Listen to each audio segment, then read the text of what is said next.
एक होता राजा, त्याला होती एक राणी. त्यांना एकच मुलगी होती. ती इतकी सुंदर होती की तिच्या रूपाला जगात तोड नव्हती. अतिशय सुकुमार आणि गोरे असे तिचे तोंड होते, जसा काय चंद्रच. आईबापांनी तिचे नाव सुदैवाबाई ठेवले. तिच्या आईबापांनी जन्माच्या वेळी गावोगावाचे पंडितांना बोलावले आणि तिची पत्रिका करवली. ते सर्वांचे म्हणणे एकच की अतिशय धनवान आणि दुसऱ्या कोणत्याही स्त्रीपेक्षा फार भाग्यशाली होईल. आणि ते काय खोटे होते. ती बोलू लागली की तिच्या तोंडातून हिरे माणके गळत. ती चालू लागली की अंगातून झाडावरून फळे टपकावी तशी रत्ने पडत. या खोलीतून त्या खोलीत गेली तरी रत्ने पडत. लवकरच पृथ्वीवरील इतर साऱ्या राजांपेक्षा तिचा बाप फार श्रीमंत झाला. ती जन्माला आली तेव्हाच तिच्या गळ्यात एक सोन्याची माळ होती. या माळेचा अर्थ काय, असे आईबापांनी पंडितांना विचारले. त्यांनी सांगितले, माळेत तुमच्या मुलीचा जीव आहे. ही माळ काढली आणि जर दुसऱ्या कोणी ती घातली तर ही मुलगी मरेल. राजा राणी त्या माळेची फार काळजी घेत. त्यांनी ती तिच्या गळ्याभोवती घट्ट बांधून ठेवली. मुलीला समजू लागल्यापासून त्या माळेला जपण्याविषयी आणि ती कधी न काढण्याविषयी त्यांनी तिला पढवून ठेवले. होता होता राजकन्या 14 वर्षांची झाली.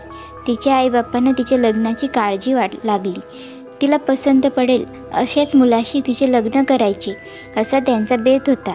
म्हणून 14 वर्षे झाली तरी लग्नाची राहिली होती. जो राजपुत्र तिला मागणी घाली त्याला ती नकार देई. एकदा सुदैवाबाईच्या पित्याने तिला वाढदिवसाची भेट म्हणून 2 रत्नजडित सोन्याचे जोडे दिले. एकेका जोड्याची किंमत 10,000 मोहरा होती. दुनियेत असे जोडे कोणी पाहिले नव्हते. सुदैवाबाईला ते फार आवडत. बाहेर बागेत जाताना पायांना खडे बोचू नयेत म्हणून ती नेहमी ते जोडे घाली. पण एक दिवस ज्या टेकडीवर राजवाडा बांधला होता तिथेच मैत्रिणीबरोबर हिंडत असताना तिचा पाय घसरला आणि एक जोडा सरकून घरंगळत खाली गेला. तो पार जंगलात पडला. राजाने गावभर दवंडी पिटली की जो कोणी तो जोडा आणून देईल त्याला मोठे इनाम मिळेल. पुष्कळ शोध झाला पण जोड्याचा पत्ता लागला नाही. एक दिवस जोडा हरवल्यानंतर थोड्याच दिवसांनी एका राजाचा सर्वात मोठा मुलगा त्या रानात शिकारीला आला होता. त्याला तो जोडा सापडला. तो घेऊन राजपुत्र घरी आला. त्याच्या आईने तो पाहिला आणि म्हणाली, अगं बाई, हा जोडा तर कुणा राजकन्येचा दिसतोय आहे. अशी राजकन्या तुला मिळाली तर. मग त्याने देशोदेशीच्या राज्यात चौकशी चालवली. कुणा राजकन्येचा हा जोडा आहे त्याचा पत्ता लागेना. पुष्कळ महिने लोटले आणि राजपुत्राच्या आईला कळले की पर्वतराजाच्या मुलीचा जोडा हरवला आहे.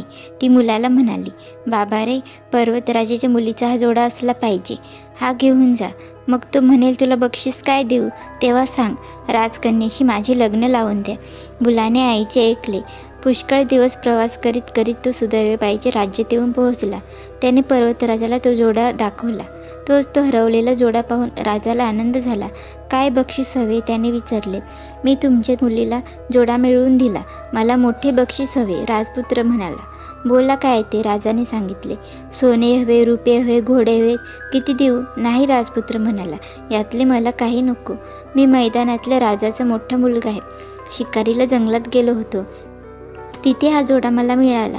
हा तुमच्याकडे आणून देण्यासाठी प्रवासाची मोठी यातायात करावी लागली आहे. माझे मेहनतीचे एकच बक्षीस मला हवे. तुमची सुंदर मुलगी मला हवी.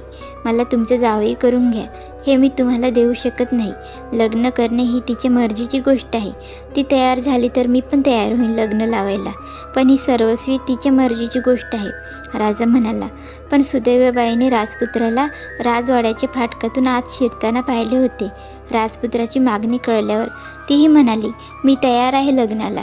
मोठ्या थाटाने त्यांचे लग्न झाले. सुदैवाबाईला ज्यांनी पूर्वी मागण्या घातल्या होत्या त्यांना तिचे लग्न ठरल्याचे ऐकून नवल वाटले, दुःख पण वाटले. ते सगळे आमंत्रणाप्रमाणे लग्नाला आले.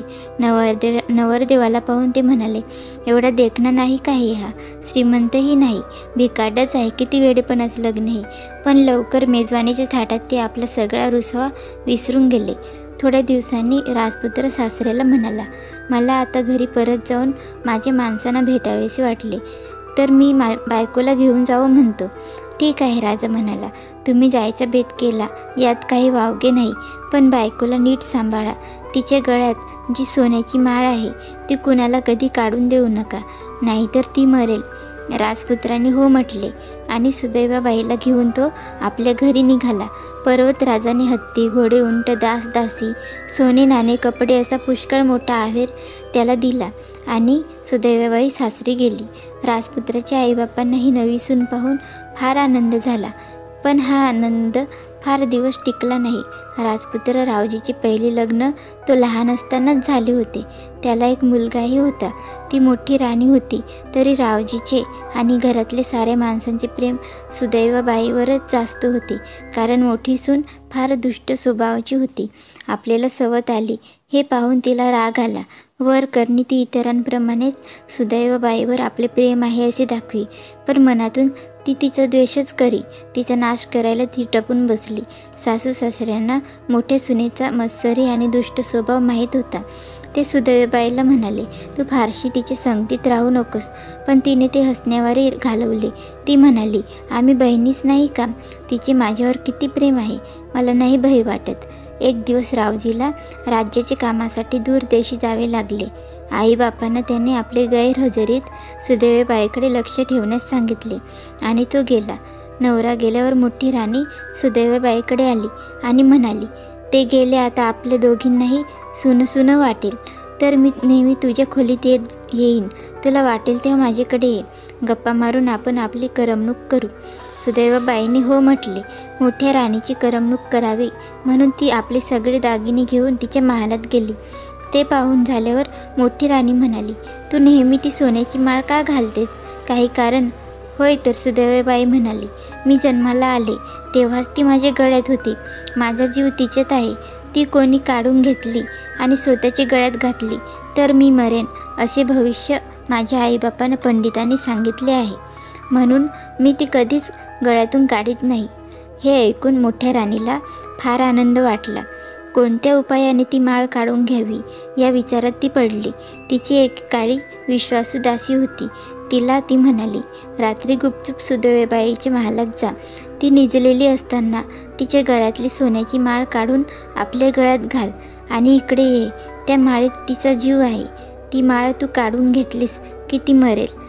दासीने त्याच रात्री ती सोन्याची माळ चोरली, स्वतःच्या गळ्यात घातली आणि लपतछपत ती बाहेर निघून आली. सुदैवाबाईचे प्राण उडाले. दुसऱ्या दिवशी सकाळी राजा राणी जाऊन पाहतात तर सुनेचे महालाचे दार बंद. त्यांनी कडी ठोठावली, पण आतून उत्तर आले नाही. मग तसेच दार लोटून ती दोघे आत गेली. ती झोपली होती, पण जवळ जाऊन पाहतात तो हाक मारूनही ती उठेना. हात लावतात तो अंग थंडगार, श्वास बंद झालेला. ती मेली होती. रात्री तर ती चांगली होती आणि आता हे काय भलतेच झाले. त्याने दासदासीनं विचारले, रात्री हिला काही दुखले खुपले होते का? मुळीच नाही. त्यांनी उत्तर दिले, नेहमीप्रमाणेच. ते झोपायला गेल्या. वैद्यांना बोलावणे केले. त्यांनी सुचतील ते उपाय केले, पण व्यर्थ. प्राण गेले ते गेलेच. राजा राणींना फार दुःख झाले. रावजी दूर गेलेला. त्याला बायकोचे अखेरचे दर्शन व्हावे म्हणून तिचा अंत्यविधी न उरकता त्यांनी तिची प्रेत एक छत्रीची समाधी बांधून तिच्यात ठेवले. समाधी एका तळ्याची काठी बांधली होती. दररोज ती दोघे तिथे जाऊन सुदैवाबाईला बघत. सुदैवाबाईचे शरीर सुकले नाही की कुजले नाही, तसेच टवटवीत राहिले. समाधीची ख्याती लवकरच सर्वत्र पसरली आणि लोक तिचे दर्शन घ्यायला येऊ लागले. तिचा नवरा महिन्याने परत आला. तेव्हाही तिचा चेहरा गोरा गुलाबी दिसत होता. ओठ लाल चुटूक होते. रावजीने तिच्या मरणाची बातमी ऐकली आणि त्याला मोठा धक्का बसला. तिच्याबरोबर आपणही मरावायचे असे त्याने ठरवले. तिची शेवटची भेट झाली नाही. शेवटचे शब्द आपल्याला ऐकायला मिळाले नाहीत याचा त्याला फार खेद झाला. तिचे प्राण वाचवायला काही यत्न आपल्याला करता आला नाही याचे त्याला जास्तच वाईट वाटे. सकाळपासून रात्रीपर्यंत तो समाधीत तिच्याजवळ बसे आणि मोठमोठ्याने आक्रोश करून रडे आणि परत फिरताना तो तिच्या चेहऱ्याकडे बघून म्हणे, शेवटचेच हे हसरे गोरे सुंदर तोंड मला नीट बघू दे.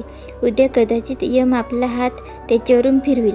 पृथ्वीवर न दिसणारे हे स्वर्गीय सौंदर्य निष्ठुर दैवा माझे हृदय देवते असे म्हणून तो जड पावलांनी घरी जाई आणि रात्रभर तळमळत राही. खाणेपिणे त्याला सुचेना, कामात मन लागेना. तो झुरू लागला. त्याची अवस्था पाहून आईबापांना वाटले की हा काही आता वाचत नाही, वेडा तर होणारच. समाधीकडे त्याने जाऊ म्हणे म्हणून त्यांनी प्रयत्न केले, पण तो ऐकेना. ते समाधीखेरीज त्याला दुसरे काहीच जगत नव्हते जणू. ज्या दासीने ती माळ चोरली होती, ती रात्री निसताना माळ उशाखाली काढून ठेवी आणि सकाळी ती गळ्यात घाली. त्यामुळे काय होई, फक्त तेवढा वेळ काय ती सुदैवबाई जिवंत होई.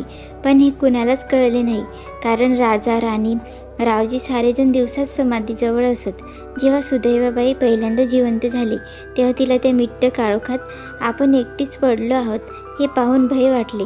तिला वाटले आपल्याला तुरुंगाच्या कोठडीतच कैद करून ठेवले आहे. पण पुढे तिला त्या काळोखाची आणि एकांताची सवय झाली. रोज रात्री तिला वाटे, उजाडले की आपण राजवाड्याचा रस्ता शोधून काढू आणि ती पहाट होण्याची वाट पाहत राही.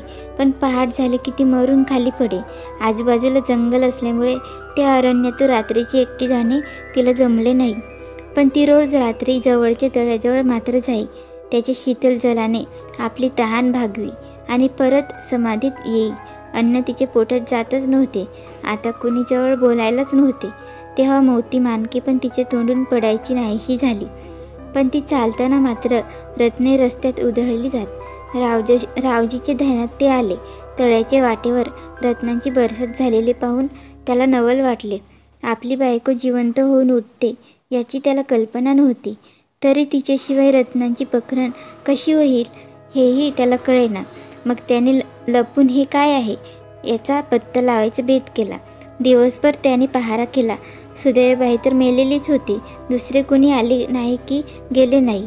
रावजी दररोज पहारा करी, पण त्याला काहीच उमगले नाही. असे 2 महिने गेले. त्यानंतर एक पहाटे सुदैवाबाई बाळंत झाली. तिला मुलगा झाला आणि नेहमीप्रमाणे आईचा जीव गेला. मूल रडून रडून थकले. रावजी आता एकटाच समाधीकडे जात असे. पण नेमके याच दिवशी त्याच्या मनात आले, रोज आपण जाऊन पाहतो तर रत्नांची पखरण कशी होते याचा पत्ता लागत नाही, तर आज रात्रीच जावे म्हणजे झाले. पाहू रात्रीची कोण येते का. त्या रात्री तो समाधीजवळ गेला. समाधीतून बारीक आवाज येत होता. कसला तो आवाज रावजीला समजेना. त्याला वाटले यक्षिणी किंवा भूतच असेल. इतक्यात दार उघडले आणि सुदैवबाई बाहेर आली. बाहेर आल्यावर ती तळ्याच्या बाजूला निघाली. ती चालू लागली आणि तिच्या दोन्ही बाजूंना तिच्या वाटेवर रत्नांची वृष्टी झाली. रावजीला वाटले आपण स्वप्नातच आहोत. पण लगेच त्याने तिला परतताना पाहिले आणि तो तिच्या मागोमाग गेला. मागे पावले वाजलेले ऐकून सुदैवबाई घाबरली आणि समाधीत जाऊन तिने दार बंद केले. रावजीने दार ठोकले. मला आत घे, मला आत घे. तो ओरडू लागला. तू कोण आहे? सुदैवबाईने विचारले. राक्षस की पिशाच? नाही नाही, मी भूत नाही, राक्षस नाही, तुझा नवरा आहे. सुदैवा, तू जर खरोखरच जिवंत असलीस तर दार उघडून मला आत घे. आपले नाव त्याचे तोंडून ऐकताच सुदैवबाईने दार उघडले. त्याने तिला मूल मांडीवर घेऊन बसलेली पाहिले. तो तिच्यासमोर गुडघे टेकून बसला. सांग लाडके, हे स्वप्न नाही ना? तो म्हणाला. नाही. ती म्हणाली. नाही बरे, हे स्वप्न नाही, मी खरोखरच जिवंत आहे. मी काल रात्रीच बाळंत झाली, पण मी दररोज दिवसा मरते व रात्री उठते. कोणीतरी माझी माळ चोरली आहे. आता कुठे रावजीच्या लक्षात आले की ती माळ तिच्या गळ्यात नाही. घाबरू नको, मी माळेचा तपास करून तुला जिवंत करतो, असे त्याने तिला आश्वासन दिले. सकाळी तो राजवाड्यात आला आणि वाड्यातल्या साऱ्या मंडळींना त्याने बोलावून आणून एकत्र गोळा केले. दासीच्या गळ्यातील माळ त्याने ओळखली. त्याने ती काढून घेतली आणि तिला कैदेत टाकवायचा हुकूम दिला. ती दासी घाबरली. तिने आपला अपराध कबूल केला. मोठ्या राणीची कारवाई पण तिने उघडकीला आणली. रावजीने मोठ्या राणीला जन्मठेप कैदेची शिक्षा ताबडतोब ठोठावली. मग आईबापांना घेऊन तो समाधीत गेला. ती माळ त्याने सुदैवबाईच्या गळ्यात घातली. त्याबरोबर ती उठून बसली. तिला आणि मुलाला घेऊन तो घरी परतला. सुदैवा राणी जिवंत झालेली ऐकून लोकांनी मोठा उत्सव केला. रावजी आणि ती मग मोठ्या सुखात नांदू लागली. ही कथा कशी वाटली ती कमेंट करून सांगा आणि अशाच नवनवीन गोष्टी ऐकण्यासाठी चॅनलला सबस्क्राईब करा. धन्यवाद.